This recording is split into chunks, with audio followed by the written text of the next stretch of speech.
Welcome to the stage, it's the tale untold. Shane, the black swan breaking the mold. In a world of chaos, he rises from the fray. With wings spread wide, he's here to slay. Dark shadows lurking, but he won't back down. Black swan revelations, moments alive. Chains break barriers, watch him thrive. In this kingdom of dreams, we're brave dare to fly. The black swan's the limit, reach out to the sky.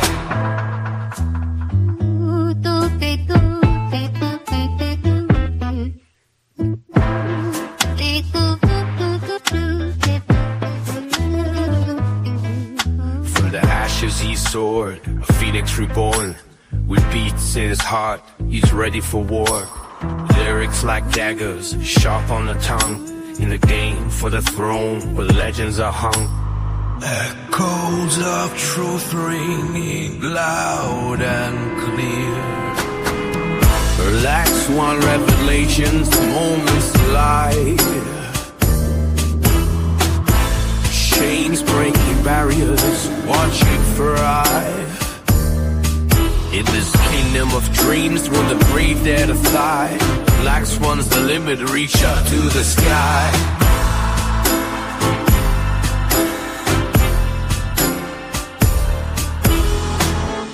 So welcome to the show. Let the good times roll. With Shane as the black swan, we're free, we're whole.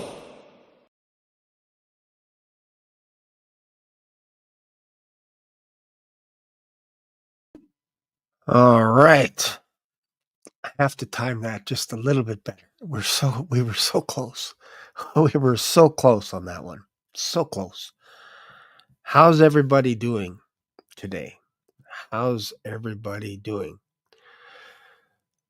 Today we got a good one. We're continuing our conversation in regards to Phoenix, Arizona. As some of you may know, I have family there. My daughter and her husband live there. And so I'm always curious about the weather because we're going to be visiting there later in August. So every once in a while, I like to keep a track on the weather where I'm going. And I think that happens with most people. If you're going to travel somewhere, you kind of have an idea, or you end up being prepared for it.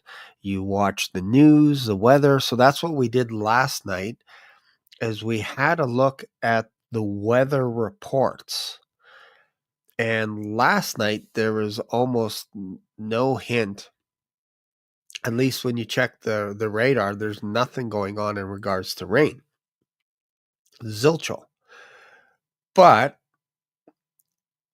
this morning, we're starting to see news outlets that say that there is a chance that tonight, when you go to sleep in Arizona, you're going to be woken up to thunderstorms and possible monsoons. 50-50 chance. The 50-50 chance. That's where we've gotten to, where the day before we don't know, and then you wake up the next morning and it's a 50-50 chance of monsoon. Could be flash flooding, or it might be nice and sunny. Like some of these radar models are absolutely ridiculous. They're ridiculous. And I would argue most of them are fake. I'm not a news broadcaster. I'm not a weatherman. I'm not even a rocket surgeon. But I could spot fakeness when I see it. So, of course, because I'm the black swan, I have to build my case. And I've been slowly building a case that the next big thing could be in Phoenix, Arizona. All attention right now is in Kerr County, getting just massive floods. And last night I explained how a flood like that could happen in Phoenix. What kind of environment do you need, and all this kind of stuff. So if you didn't stay up late last night, watch it again, And then just keep an eye on what's going on with the weather leading up to this weekend, because it gets weird sometimes. It gets really suspicious. And so what I do is I document everything that I see so that you don't think I'm crazy. Or maybe I am crazy, and then you can go, Shane's just crazy. There's no substance to what he's talking about. But if I'm building a case that America's in trouble, and it actually feels like America is actually sinking underwater, because you can't help but look around everywhere and you're like, my goodness, these floods are huge. Like they're calling it 1,000-year floods. Some networks are saying 500-year floods. When have you ever heard that? When? I've never heard of that. So here's the thing, like it's harder to predict before something happens. You get a lot of flack. And this isn't very sexy. It's not very sexy. That's kind of my little saying. It's not very sexy. Because how we reward people is we reward people after the fact. We look for heroes after. We don't look for heroes before. That's not how we're programmed. We're not programmed that way. Think of 9/11. There was not one person that was saying, hey, is there a chance that somebody can hijack these planes? If there is, maybe we should retrofit the doors, put locks on the doors, and put a marshal on the plane just in case. I think if that guy, let's just call him Joe, if he had said that at any airlines industry or in any executive airlines meeting, they would go, Joe, you know what? That's pretty good. And they'd pat him on the shoulder and they'd be like, hey, can you come with me over to your desk? Sure. Did you really think that was a good idea? Yeah. It's good, Joe. Can you grab your laptop for a second? Okay. Yeah. Okay. I was working, but yeah, I know. I get it. Can you grab your laptop? Okay. Can we go over to the closet?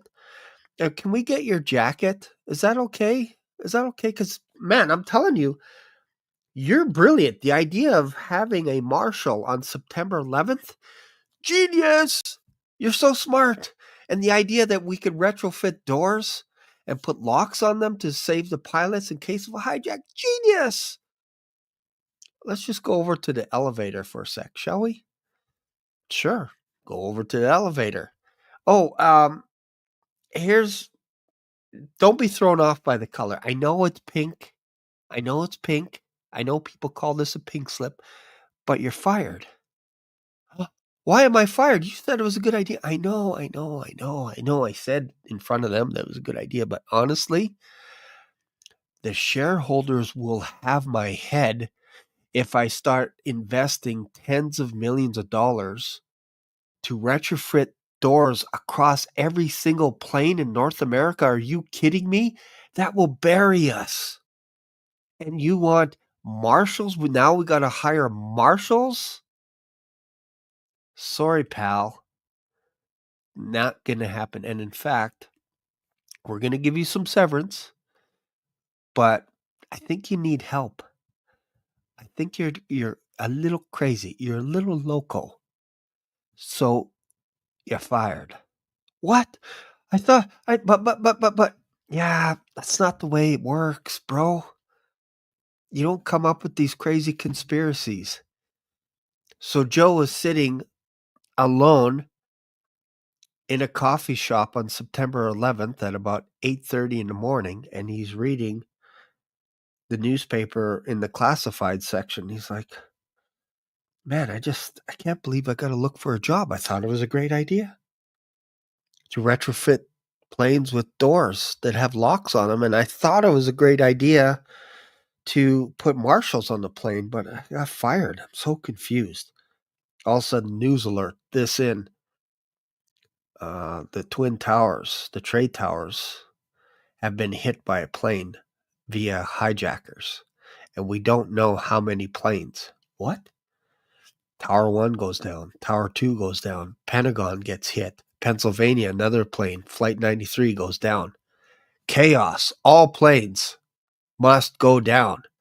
All planes must actually leave the airspace or we will shoot them down.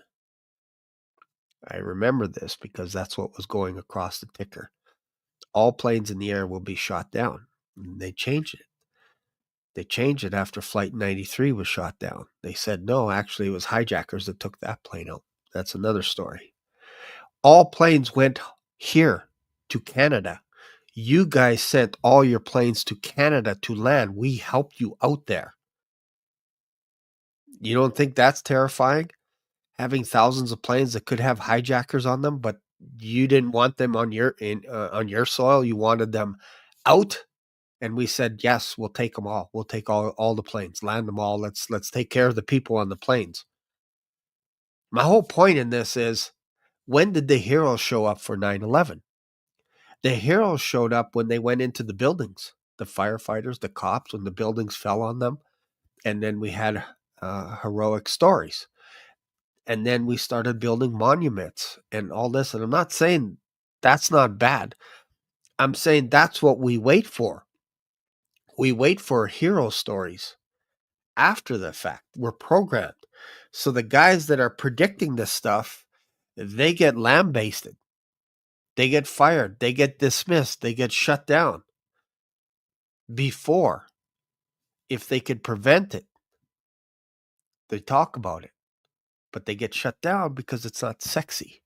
It's conspiracy. It's, look, Shane, there's no empirical data that says the United States of America could sink underwater, because it's never happened before. There's no statistical data that says that New Mexico could be swamped by water, that Care County could be under 35 to 50 foot floods. There's no data that says New Jersey could be underwater as high as 5-10 feet. There's no data. You're crazy. There's no empirical data to go off of. And it feels like I'm preaching, but nobody's listening. Kind of reminds me a little bit of Noah's Ark. How was Noah preaching? Noah was preaching by building the ark. He was nailing boards every single day for, some would suggest, some would argue, perhaps, for 120 years it took him to build that ark. And every day he was being ridiculed. Why are you doing that? There's no history of the world being covered by a flood since Adam. Look at it. Check it out. There's nothing. There's no tradition that says we've been wiped out after Adam. Nothing. So Noah, you cray-cray right now. You're crazy. Until he wasn't. Until the floods came. Everyone was drinking and enjoying the party, marrying and giving in marriage like nothing was happening, until the floods came and it was too late. Until the door shut. And it's too late. Once you see Noah's Ark rising, it's too late now. It's too late. It's not too late for America, but I feel like you guys have leaks all over your country. You're being flooded out left, right, and center. And we're trying to get to the bottom of this. I'm telling you, this rabbit hole goes deep. It's not easy doing this kind of thing.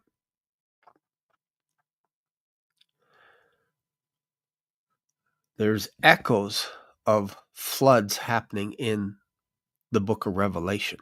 The devil actually, once he goes after the children of Israel, he basically uses a flood to try and destroy the remnants of Israel.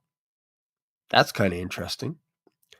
And yet the earth the earth helps by swallowing up the floods because it's devil made. So the earth swallows up the floods, turning it to mud. Anyways, let's start looking at some of these videos here. And then again, I've asked people before. I said, if you have any questions, email me. Sometimes you might think I'm cocky, I'm rude, I'm good looking. I'm not good looking. I'm arrogant. I'm not arrogant. I'm a blasphemer. I'm a heretic. I've been called every name under the sun in the past 3.5 years. Every name under the sun. You cut people off. You don't allow people to speak. You don't allow them to say their piece. All this kind of stuff. And I'm working on all that stuff. I am. I'm working on it. Sometimes I get a little bit excited. Sometimes I have to apologize to people. Hey, I'm sorry. I cut you off. I got excited. Sorry.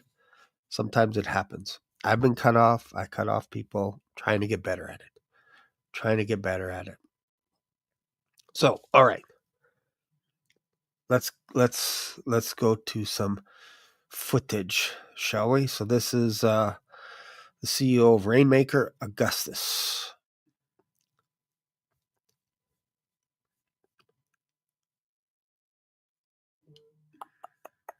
My name is Augustus Dorico. I'm the CEO and founder of Rainmaker. We're a cloud seeding company that is enhancing precipitation via advanced radar and also drones for the sake of supplementing water supplies for farms, cities, reservoirs, and wildlife throughout the United States. We, Rainmaker Technology Corporation, has engineers in all of those states that I mentioned that are actively modifying weather.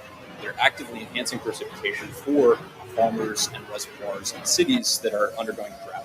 My name is... All right. Fun, eh? So that's the CEO, Augustus Dorico, CEO of one of the most advanced weather modification companies in America. Cloud seeding was invented in America arguably in the 40s. I would say it was invented before, but shortly after World War II, 1946, a couple of guys discovered that if they put dry ice in the right condition, all that, you can get clouds and all kinds of stuff. So they even experimented by flying up in an airplane and dropping dry ice over clouds, and then wouldn't you know it, more clouds formed. Rain, all kinds of crazy stuff. So they're like, oh, this is kind of interesting. Then in 1966, during a Vietnam War, United States versus Vietnam, they had an operation called Popeye. And the idea behind it was to extend the hurricane season, monsoons, extend them in Vietnam to slow them down. And it worked. It worked so well that in 1972, they signed a treaty saying we can't use weather modification to attack another country. And wouldn't you know it, China indirectly is attacking India right now. They have been in the past 2, 3, 4 years. They're stealing their water. They're stealing their rain. That's the whole argument. India is terrified of what China's doing. They have over 38,000 people employed in the technology of weather modification. They're employed as engineers, geoengineers, and they're seeding over half the country of China. They're spending over $1.2 billion a year, annual. That's their budget for cloud seeding. They're not even hiding this stuff. The only thing that they're hiding is their data. Data becomes gold. Because if you could prove this stuff, if you could be totally transparent, then we can start approaching companies and say, look, where were you on this day? They say, oh, we're trying to be as transparent as we can. Really? You are? How come you don't have the model names of the planes that you flew over America? Why don't you just put them on your website front and center? Here's the plane. Here's the model number. Here's when we fly. Here's our flight log. Put those up. Why do I have to dig so freaking hard for this stuff? And why are there gaps? I don't like gaps. All right. Time to get on the ark. Mercy. Again, I'm always trying to gauge this stuff by going, am I crazy? Am I making this stuff up? Have I fallen off the edge that I'm crazy now? That I'm just looking around going, there's no way somebody's doing this stuff on purpose. There's no way. So that's how I approach it. I'm like, there's no way. But the more I uncover, I start going, man, there's so many fingers in people's pockets.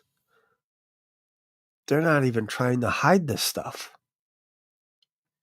So I posted if you ever look at my posts, I encourage you to look at my posts. I have little polls and all kinds of stuff. And I send pictures because pictures are easy. Sometimes you can take a screenshot and then you just post them, because I want to go back and I want to be able to look back in time and say, oh, see, here's what I was talking about. There is nothing going on in Arizona in regards to water. It's just hot weather. 7-day forecast, 0 precipitation. So I take a picture of it and I post it. Then the next day, 50-50 chance of monsoon. That's the stuff that drives me crazy. You have weather models that can predict the future, as in what's going to happen tomorrow, what's going to happen a week, what's going to happen 2 weeks. But on the day of, you don't know anything. That leads me to believe that your models of predicting the weather are garbage. They're fake. They're made up. They're created by some executive somewhere that makes actors who call themselves meteorologists read it. Read it. I feel like I'm the only one that's singing like a canary in a coal mine. I feel like it right now. Because anytime you bring up cloud seeding, everybody starts to giggle and laugh and go, oh, here comes the chemtrail guy. I haven't even touched chemtrails at all yet. All I've been doing is documenting what they're saying, what they're telling us, and then I comment about what they say. That's it. I'm not even making this stuff up. I'm just saying, oh, that's kind of a weird thing to say, that you're trying to geoengineer several states between Texas and California. That's kind of an oddball thing to say. I'm going to put that on a shelf. I'm going to record what you said and I'm going to document it, because that's going to come back on you one day when you go to court, when you have your day in court.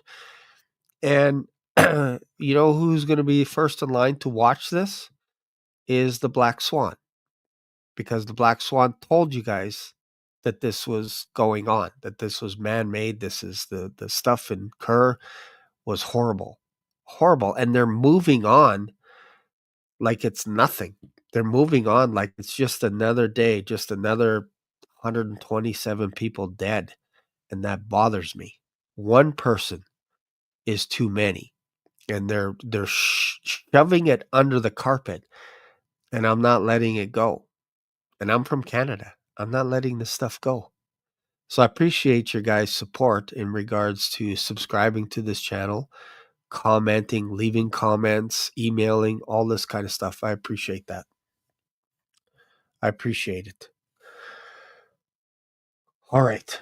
So let's get to the next video clip, because I say some outrageous stuff on this show. It gets people mad. It gets people angry. They're like, how could you say this stuff?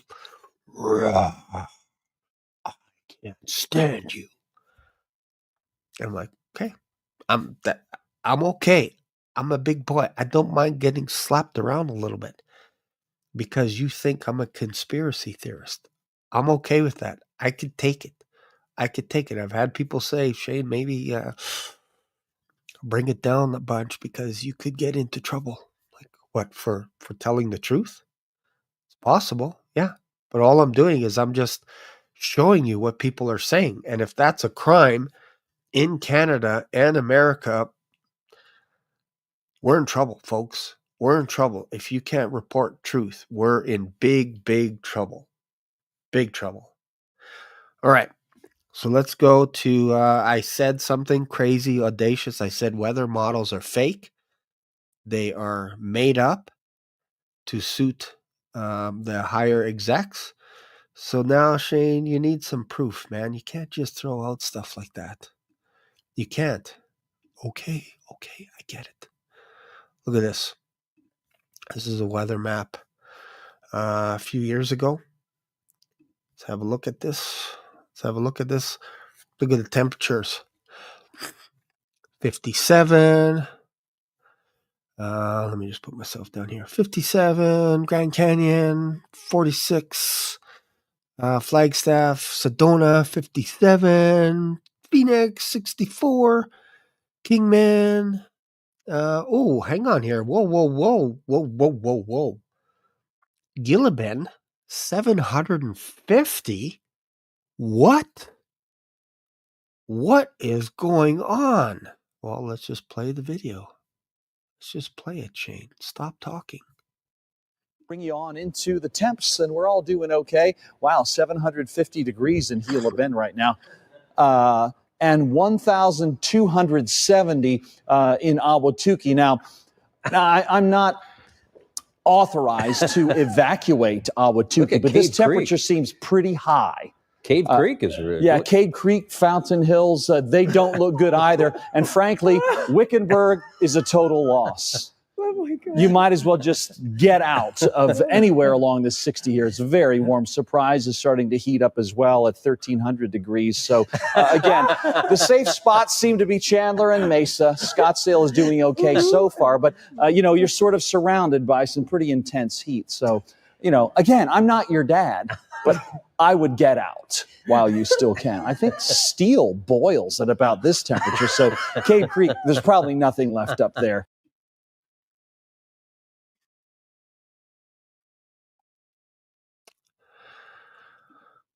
All right. So, how is that?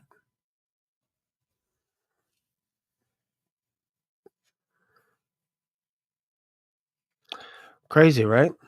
So, I get it. This was just a glitch in the matrix. That's always what it seems to be, isn't it? It's always a glitch. It's like, did you see that cat? It just went by twice. What do you mean? That's impossible. No, I just saw it. That's a glitch in the matrix. We were introduced to glitches in the matrix. And we're I do believe that we have to be told before something happens. I believe that. I believe the principalities, the rulers of the air, have to tell us before something happens. There's some kind of a rule that we don't get caught off guard. And then it's almost like we told you. So the easiest way to play stuff off is to present it in a ridiculous fashion and treat it as comical. And then we will buy it a little bit more, or we'll discredit it, or we'll just put it away under the shelf and we'll just say, yeah, nothing to see here. How do you think they get us used to the idea of people murdering each other on TV? Hostage situations, terrorist organizations, school shootings. How do you think they groom us and prep us to get prepared for this so that we're not so shocked? Well, you have to have horrific comedy, as in horror movies that are so intrusive, so abrupt that you have to laugh. Hollywood has conditioned us to laugh at pain. Think of the greatest villain in the universe next to the devil himself, but I'm talking about comics, movies. Think of the greatest villain. The greatest villains make us laugh. Enter the Joker.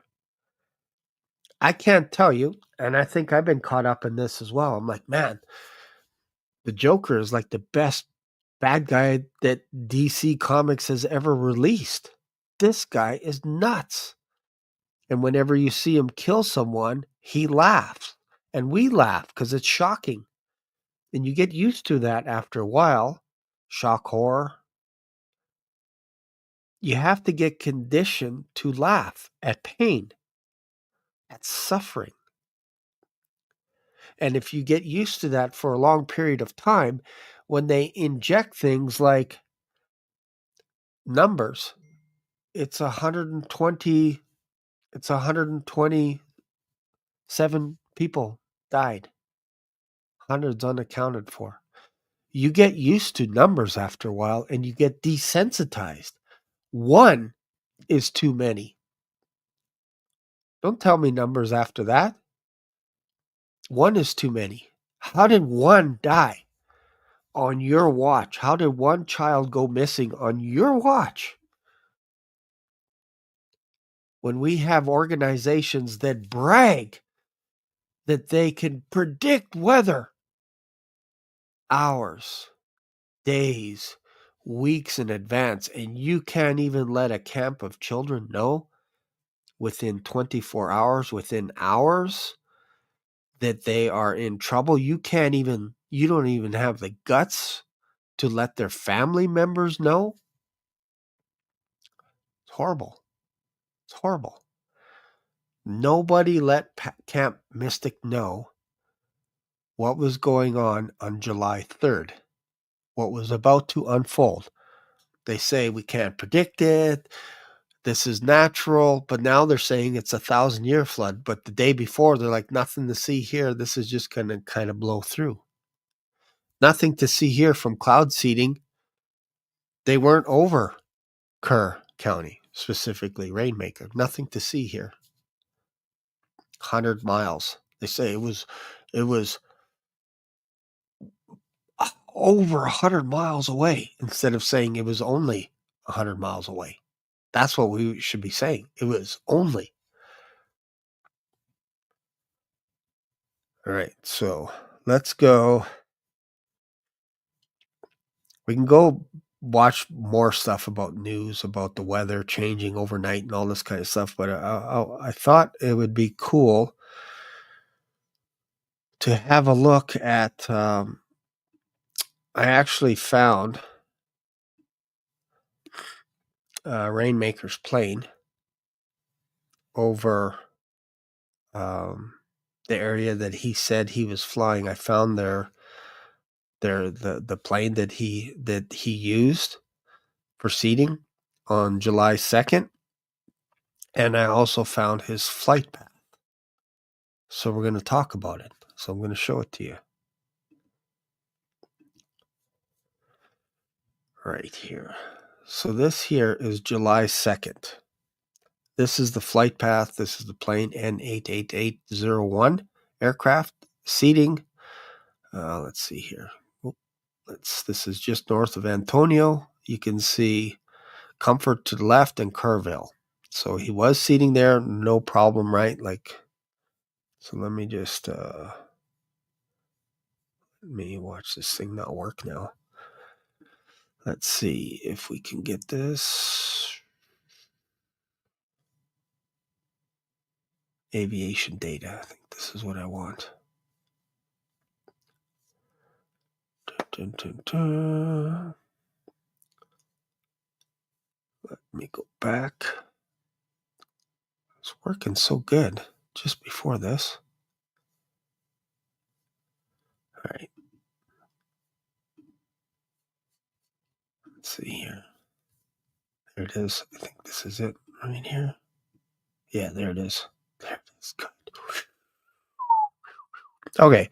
So here's the flight data for this Piper Cherokee 140B, registration number N88880N. This is the day that he took off right here. 2:26. He said it was around 1, but this could be this might be their time. Our time is different. I think we're off by an hour or something like that. So maybe that's the issue. But says 47 minutes. He said 20 minutes. I kind of figured the flight was a little bit longer than what he said. So I believe what he was thinking was the operation was 20 minutes. But he kind of said the flight was only 20 minutes. But we see it's 47 minutes. So again, nothing criminal, just in regards to flight time. But what I do find interesting is he doesn't say from to. It's not as transparent as we would like it to be. All right, so if we go, let's go watch it. So now if we go, I can actually play it. I can play the flight. Oops. Let's back up just a little bit. I can play it.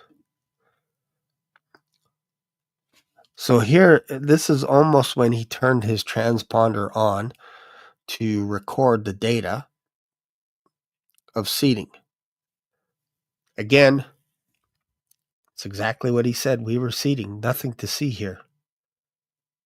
That's fine. You're seating. But what I find interesting is you then turn your transponder off. So if that operation took 20 minutes, my question is, what happened after you turn your little transponder off? Where did you go? What were you trying to observe? And look at this.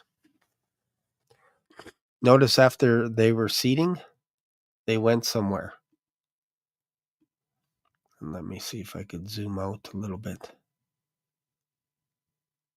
Where are they going? They're going somewhere else all of a sudden. And then they turn off their transponder.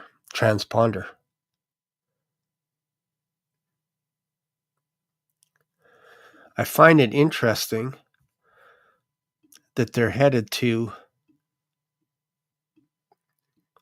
this area. They're headed over here. They're flying towards Sisterdale, Comfort, all this kind of stuff. They're unless they're going to an airport to land, but it's kind of weird that most flights don't turn off their transponder so that you can follow where they took off and where they landed from. But there's no record of where he took off from and where he landed. So all of a sudden he's going north by northwest after seating. Was he perhaps tracking the clouds that were headed to Kerrville, and he wanted to make sure that it's working? And then his meteorologist says, "Good job. You did a great job." I'm telling you, there is something crazy going on. I hope that comes up in the report when he has to appear before Congress and they bring up the flight data and they're like, so where were you and why is this incomplete? Why is this incomplete? And here's one thing I forgot to mention as well. Let's go back to this. So again, I think this is important. Isn't it interesting that what he said was true? He said that after July 2nd, they shut down. But it's funny that he took flight on July 6th. Unknown. Never bothered to log it. Never bothered to enter when you left, where you left from, how long you were in the air, nothing. Is it perhaps, just spitballing here, is it perhaps because you were checking out your handiwork? Objection, Your Honor. Leading the witness. Leading the court. Whatever.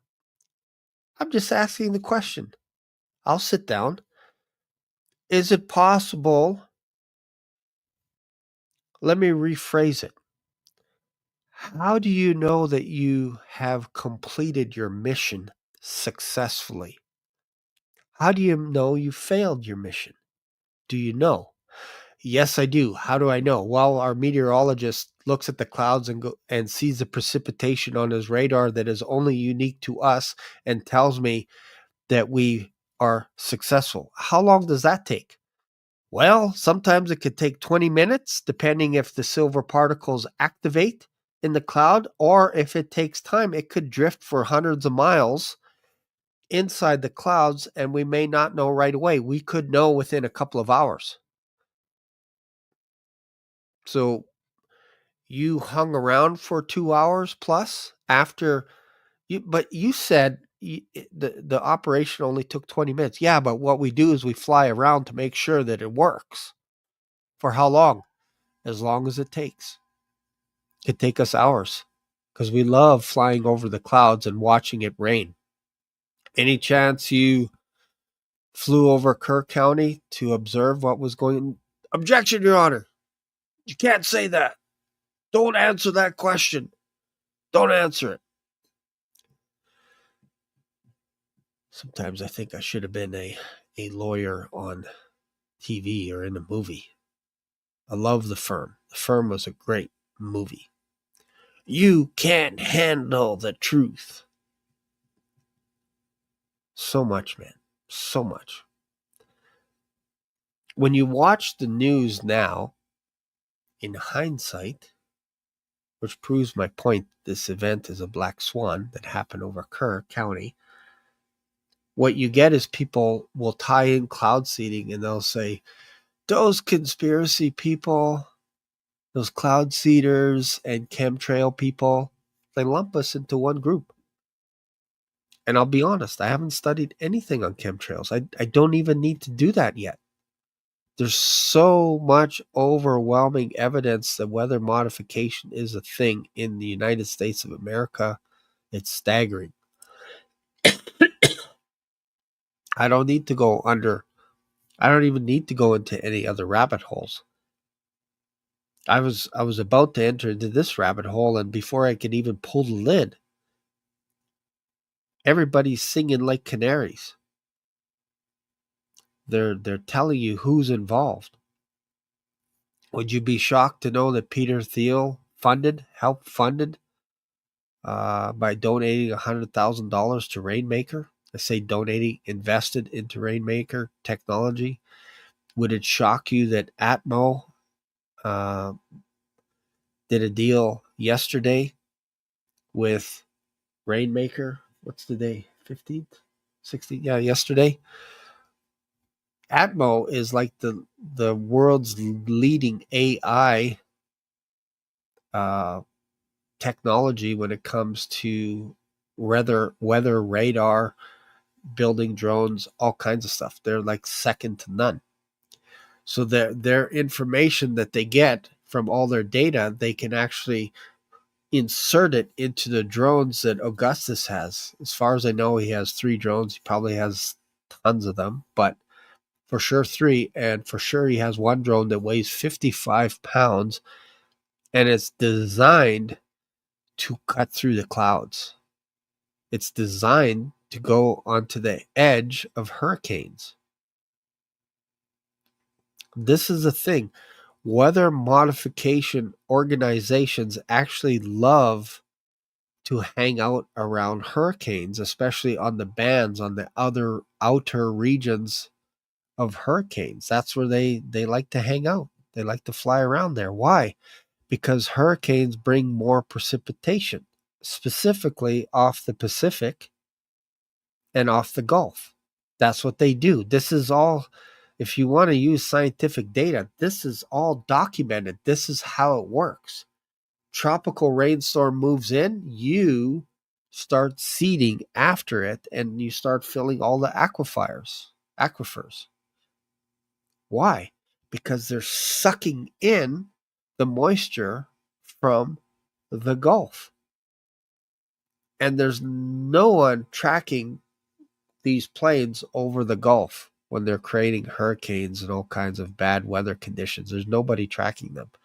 You can't find it anywhere. You can't find any of these flights that they're seeding hurricanes. None of that stuff. Like, it doesn't show up. It's almost like it's out of their jurisdiction to report. Because again, with that treaty, you only have to report over the soil or over the airspace that you were in. You don't even have to report the soil conditions. You just have to report when you left the airport, when you landed, what were the weather conditions like? Did you know that there was rain? If there was rain already, if there was precipitation, you have to shut down. Rainmaker said that he didn't shut down until he saw the first weather report by his own meteorologist that he hired. Talk about biased. Once his own meteorologist said, job well done, success, you can go home, then he stopped. He didn't stop because of the National Weather program that makes the announcements. He didn't stop because they made an announcement at 1 o'clock in the morning on July 3rd, is what he says. I don't believe him. I don't believe it. The only report that I saw over Kerr County was July 3rd at 1:18 p.m., which is interesting because that's the time that he said he took off. And then at 12:30, imminent life-threatening flash flood warning in Kerr County. So why the gap? If you are 100 times better, you and the company that you just shook hands with yesterday, Atmo prides itself on being accurate down to the micron, 100 times better than any network, any weather agency out there, and arguably 40,000 times more accurate, down to the granular level. And you can't warn the counties that you're seeding or the counties that are downwind of you, because again, he admitted on the, what's the guy's name, Sean Ryan show. We watched it. We watched almost the whole show here because I don't want people saying I'm making up stuff and I'm crazy. I don't mind the crazy part, but I don't like it when you say that I make up stuff because I try to back it up. I have a good memory for what people say, and I try and document it so if people come back to those videos and they watch it, they're like, holy crap, Augustus just said to Sean Ryan that we seeded 70 grams of silver iodide, and that's on record. But his first interview with Jim Lee, he said he dispersed 60 grams. 60 grams. Their average operation is 50 grams of silver iodide, which dispenses tens of millions of gallons of water. Do you hear that?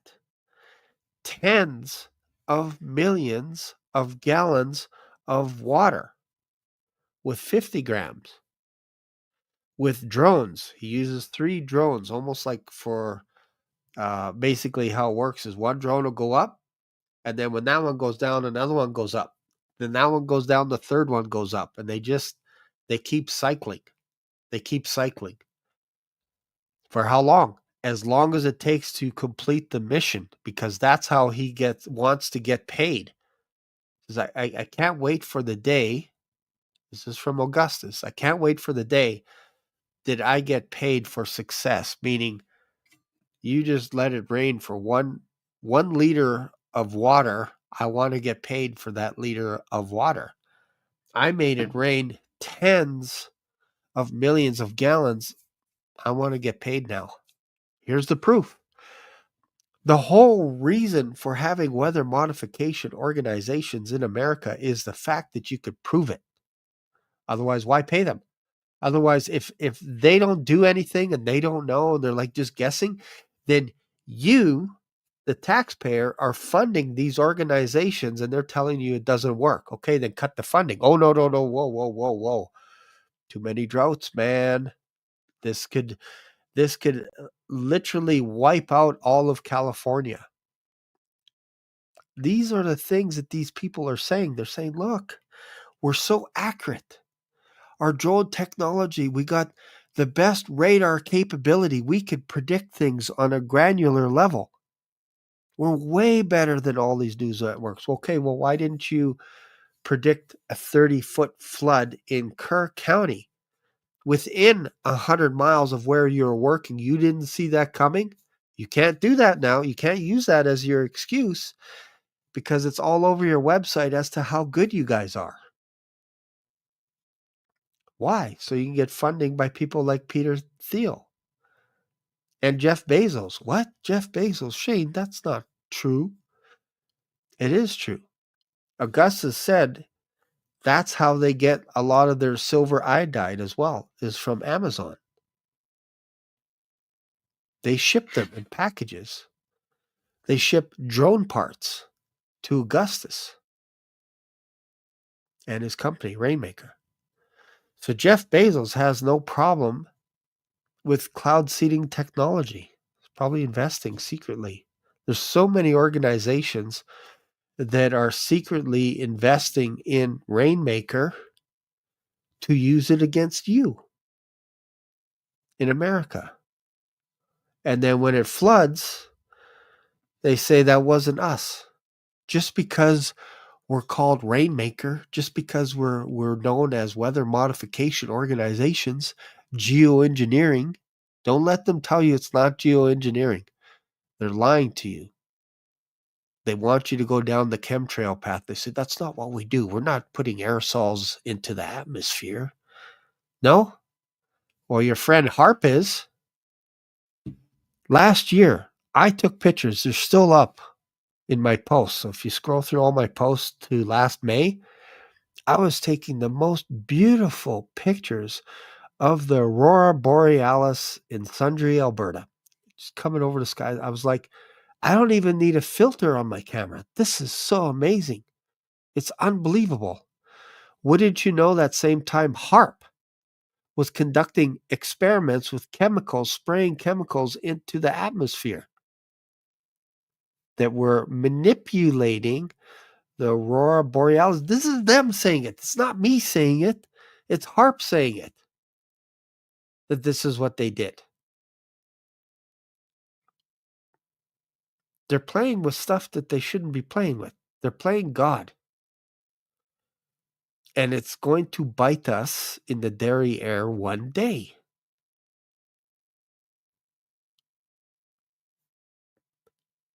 Exactly. They can't warn. They're caught in a paradox. That they call themselves a rain-making organization, not a cloud disbursement organization. That's not what they're known for. They're not known, oh, look, we launched some silver iodide into an empty cloud and then it dispersed. That's a failure. It didn't work. I'm not paying you. Oh, no. I was telling that to the media. But to you guys, it worked. I brought tens of millions of gallons of water to your land and we could prove it. We have all the data. We can prove it. We've been able to prove it for at least since 2013. How so? Well, I did another interview telling how organizations in Colorado, how they make it snow. Why do you think Colorado has some of the best ski hills in North America? It's because of their cloud seeding program. They use cloud seeding generators planted on the tops of these mountains, and there's dozens of them all over the place.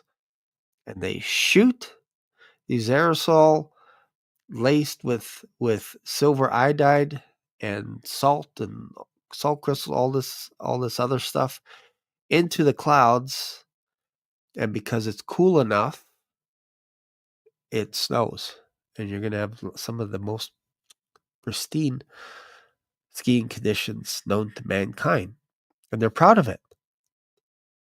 And some people are like, I don't believe that you can make it snow. No? Okay, well, how about this? how about I put my initials, or how about I put the initials? And this isn't Rainmaker. He wasn't around then in 2017. Their company is only a year old, and he's 25. So think about that for a little bit. But let's just say he was there in 2017. He's like, I'm going to put the letter R and I'm going to put the letter M in the clouds. And we're only going to seed our initials in the clouds. And then we're going to look at the radar because the radar could pick this up. And you should see our initials. And they looked at it and they saw the initials. I'm only using Rainmaker because I don't know what the other organization was that did this experiment. But because they saw the initials, the signature, it could be like a Z. They saw that and they went, that's man-made. That's man modifying it. So we will write the check as big as you want. How big of a check do you want? Because you just proved to us that you manipulated the weather. So thank you for that. So this was happening in Colorado, and this happens all over the United States of America. Specifically, I shouldn't say all over, is that it happens mostly west of the Mississippi, because they're the ones that get all the drought. So then they're trying to fix it. They're trying to turn it into the Garden of Eden. Texas all the way to California.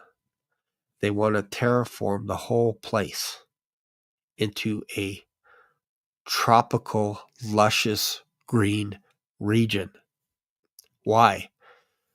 So they can produce evidence to their shareholders that we can actually take this technology and sell it to other countries and say, look, we revitalized California. It is now known as a tropical region. It's got rainforest. It's beautiful. Nobody lives there, but it's beautiful. Same thing with New Mexico. We terraformed it. People can go there now and go for hikes in the forest regions and all this kind of stuff. There's so many lakes and rivers. Best fishing. It's great. Nobody lives there, but it's great. Look how green it is. Used to be desert.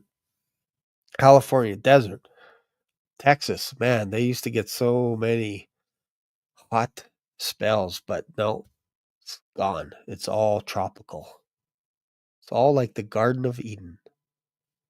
That's their goal, is to terraform all the Western states, to sell this technology to other organizations. They don't care about you or myself. They care about this. Otherwise, they would have warned Kerr. They would have not operated. They're still operating.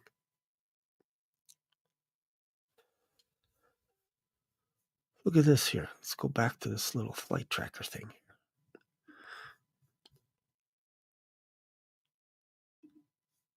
Here's the flight log. Look at this. It's interesting, again, that on the 6th of January or July, they didn't record what they were doing. But I feel like they were checking their work.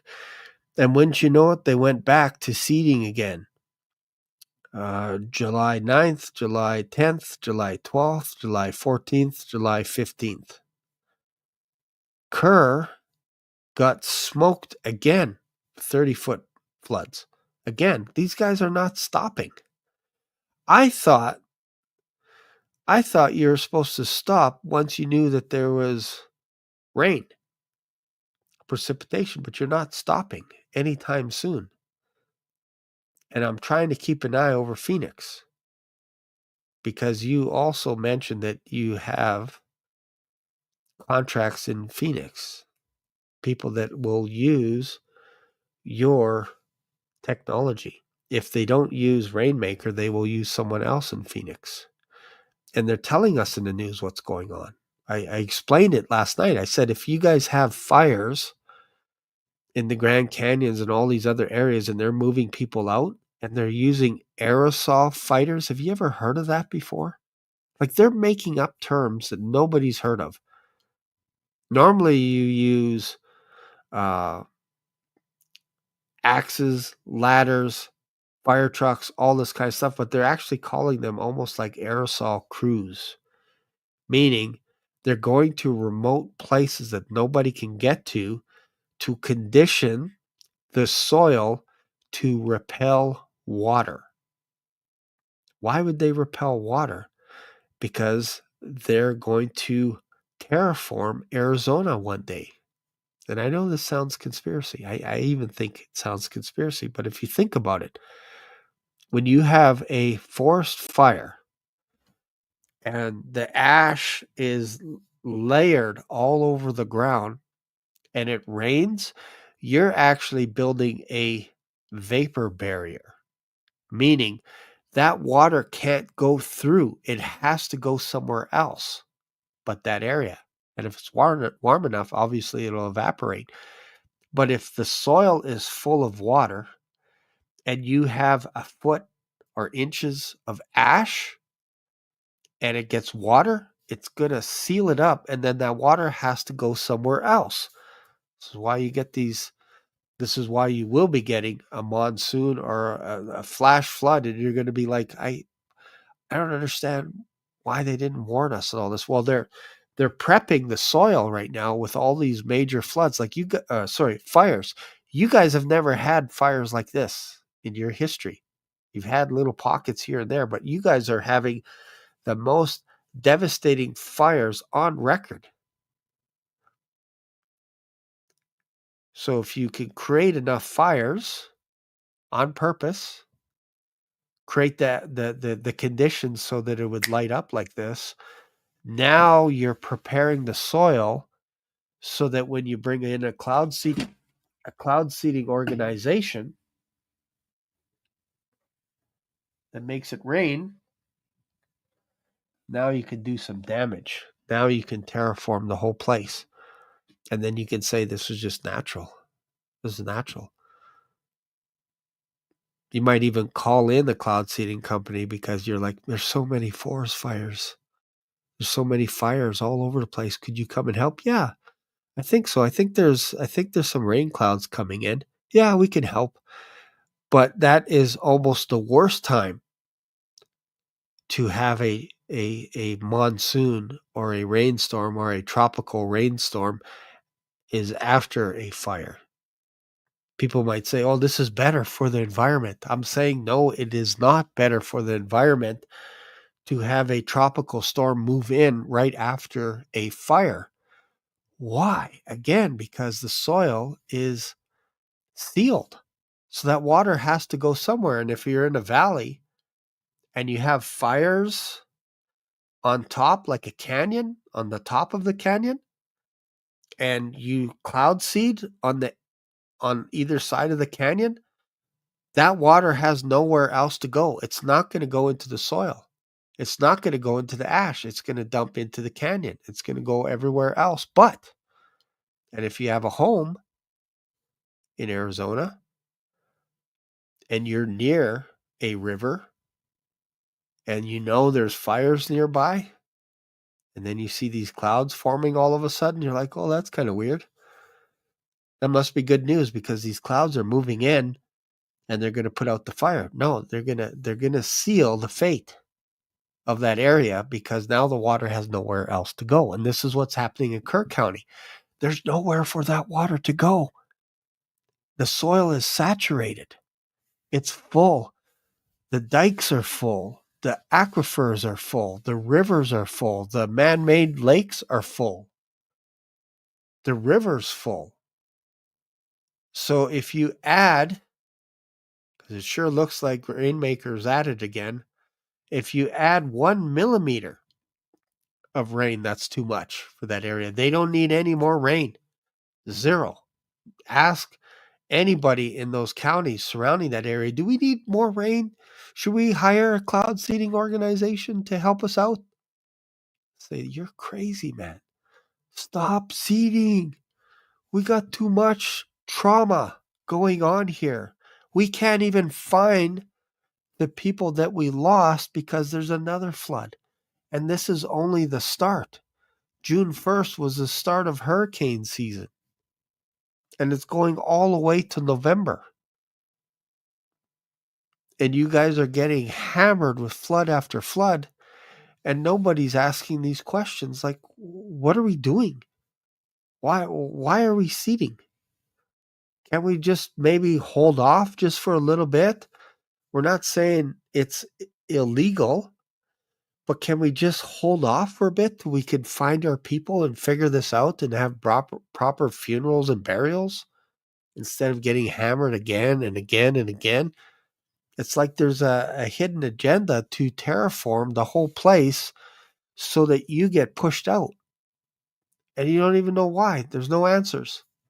Nobody's asked the questions. You ask any of the governors, the sheriffs in all the counties, they're like, I don't know.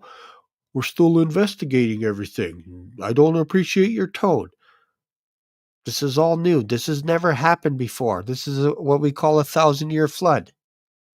So we don't know what's causing this. It's a surprise. This is natural. This is natural to have 1,000-year floods. Man, oh man. Crazy. Crazy, crazy, crazy, crazy. All right. Yeah, I heard a little bit about Yellowstone. That could be my next little project, looking into that. I actually camped out there, Yellowstone. This is a crazy place, man. Beautiful. Gorgeous. We went to this, it was like a grizzly farm where basically they allow the grizzlies to just roam free.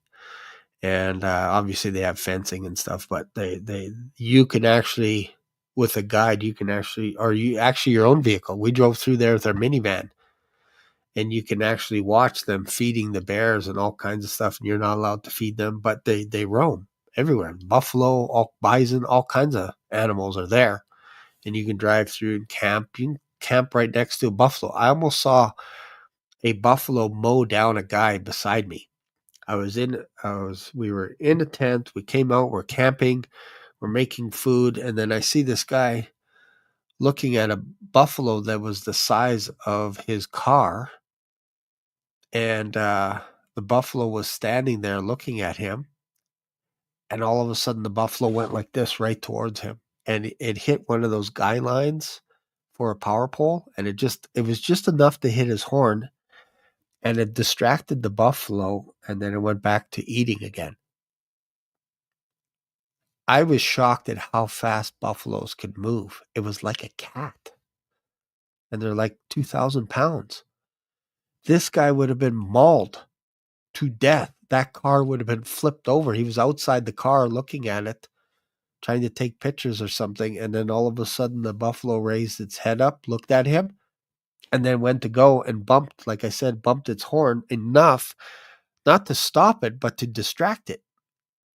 And then it went back to eating. I'm like, my goodness, like we're so cocky sometimes. It's crazy how we are.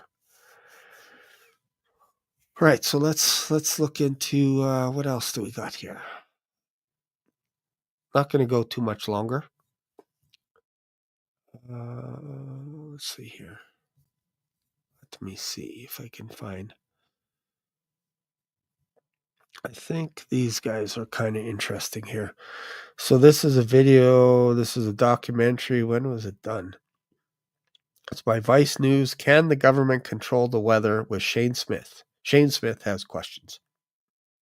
So let me see when the date. Let me.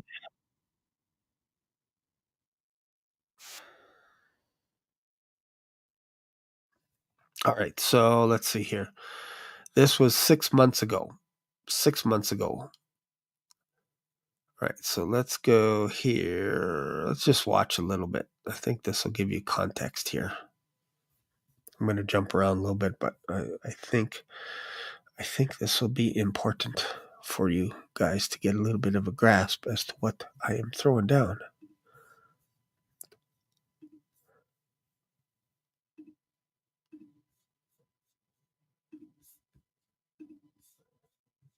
What we can validate, what we can prove. So in regards to the spawning of a storm, we can't prove that. And certainly the oceans are scaldingly hot, fully logical that they would create cyclonic rotations. We would expect that. But when we have installations like HAARP in Alaska, and that's only one example of an ionosphere heater that we know have specific effects on the atmosphere that can, in the case of HAARP, transmit 3.6 million watts of power into the electrically charged ionosphere, heating it to extraordinarily high temperatures. causing the atmosphere to expand up and down, and even all the way back to the patent holder, Bernard Eastland, that fully acknowledged the ability of these installations to manipulate atmospheric pressure zones. So in theory, it's certainly logical to conclude that the climate engineers could create the conditions that are most conducive to spawn a storm. I wanted to get into, because you also referenced it, HAARP, which is the High Frequency Active Auroral Research Program. You know, a lot of people reference HAARP, and you referenced it yourself. You know, maybe just explain for the audience what HAARP is.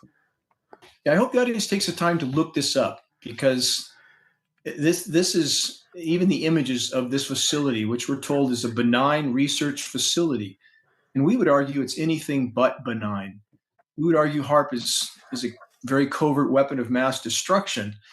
And if we look at what this installation can likely do, let's backtrack to, Shane, you remember the extreme aurora event from about 3+ months ago? Yes. So is it just a coincidence that 10 days prior to that event, the HAARP installation issued warnings for the FAA for all air traffic to stay out of their airspace during the exact window when this aurora event took place? Is that just a coincidence? So HAARP is still functioning. Oh, absolutely. Absolutely. The notion that happened in, I think, 2016, that they were going to shut it down and bulldoze it, tear it down, and in geoengineering, we stated not going to happen. This is all a big sleight of hand, smoke and mirrors. That installation isn't going anywhere, and it didn't. It's still operational now. Still operational. Absolutely. Absolutely. So again, and that's only one installation. There are other designs for ionosphere heaters in many other locations. And what would it do? What would it do? It transmits 3.6 million watts of power into the electrically charged ionosphere. It creates an electrical chain reaction. So even with that minimal input, and 3.6 million watts of power may sound like a lot, but atmospherically speaking, it's not. But when you cause this electrical chain reaction, it becomes a lot. And so the temperatures that HAARP can heat the ionosphere to are extraordinarily high over vast areas, 400 and 500 square miles. And what's its stated purpose? What does the government say it's supposed to be doing? To study the aurora borealis phenomenon. Phenomenon, yes, thank you. So, like, again, this rabbit hole goes very deep. Very deep. Like, it's just like the stuff that they talk about in that documentary. It's just like, what they're doing is they're wrestling through the idea. They're saying, is it possible to modify the weather? If we say no, is there evidence that governments, agencies, countries were modifying the weather? If we say no. If we say yes, then what? How far does it go? Who's regulating it? Who's going to stop it? What's the end game? Why are they doing this? So that's it for today's video. I hope you got something out of this video. I really appreciate you guys. Thank you for hanging out for this last hour with me. Appreciate it. Continue to subscribe to this channel. Email me if you have any questions as well. Let me see if I have. You can email me here, Black Swan Diary 2022. If there's something that you need me to address here, if you think I'm crazy, whatever it is, email me and I'll read your email. What else is there? I think that's the easiest way to get a hold of me. All right. That's it for today. Thank you guys. I appreciate you. And we'll see you in another video. Bye for now.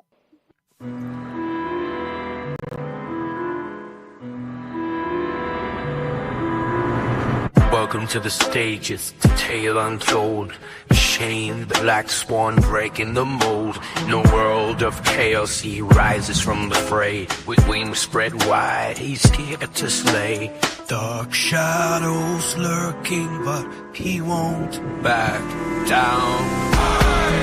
Black swan revelations, the moment's alive.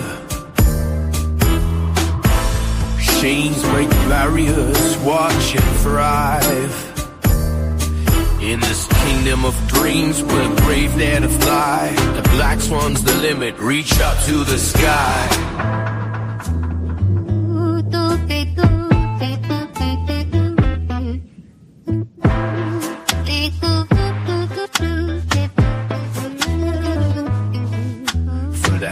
He soared, a phoenix reborn. With beats in his heart, he's ready for war. Lyrics like daggers, sharp on the tongue. In the game for the throne, where legends are hung. Echoes of truth ringing loud and clear. Black swan revelations, moments light. Chains breaking barriers, watch.